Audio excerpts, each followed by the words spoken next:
चला तर मंडळी, दुपारनंतर लागलेल्या छोट्याशा भुकेसाठी काहीतरी महिन्यातून एकदा आणि कधीतरी होणारी ही रेसिपी आहे. स्पायसी अगदी क्रंची आणि चटपटीत अशी ही रेसिपी, अगदी लहानांपासून मोठ्यांना आवडणारी.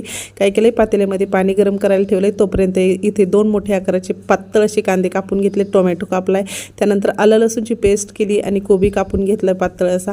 कढईमध्ये तेल गरम करून घेतलंय, त्यामध्ये हे कांदा, टोमॅटो आणि कोबी छान परतून घ्यायचे क्रंची असे. ते परततात तोपर्यंत इकडे उकळलेल्या पाण्यामध्ये नूडल्स टाकून शिजवून घ्यायचे आणि चाळणीमध्ये निथळायला ठेवून द्यायचे.